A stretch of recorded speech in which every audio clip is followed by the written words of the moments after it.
celebrating the death of their oppressor. This is what the world saw coming out of Iran last month after Ayatollah Ali Khamenei was killed. But cloaked in digital darkness, a new wave of brutal suppression was already beginning. Teenage brothers Ahmed Riza and Amir Hossein Faizi were among the crowds that poured into the streets on February 28th. This was the car they were in with their father, honking the horn in celebration. Security forces opened fire on them, according to activists, killing the 15 and 19-year-old boys. As the regime faces America and Israel from the sky, it is tightening its grip on the ground, determined to extinguish any ember of an uprising.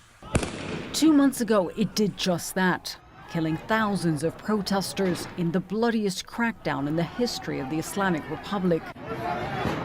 Iranians still reeling from the collective trauma of January 8th and 9th, now being warned, take to the streets, and it will happen again. Our team have their fingers on the trigger. The chief of police threatening protesters they will be treated as the enemy and shot. The feared Islamic Revolutionary Guard Corps promising another massacre of protesters. This time, they say, they will strike harder than they did in January. Messages we've received from Iranians inside the country describe a regime using every tool in its playbook to crush dissent. Every time you go outside, even just to go to the market, you see machine guns and dushkas, heavy guns on the streets. Everyone is afraid of the checkpoints. They are basically the regime's street-level enforcers. People are randomly being checked, their phones being searched, being asked questions like, "What are you doing out here?" They even arrest and take them for a further investigation. Video trickling out, only a small window into this new climate of fear.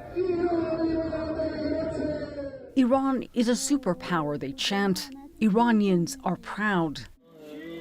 Regime supporters roam the streets at night with a menacing message. They are still here, they are still in control. State media, like so many times before, has been airing videos of those arrested, allegedly confessing to being foreign agents. Text messages like this one warn those who find a way around the imposed internet blackout will be treated as spies. This crackdown only expected to get worse as outside forces that want to overthrow this regime add fuel to the fire.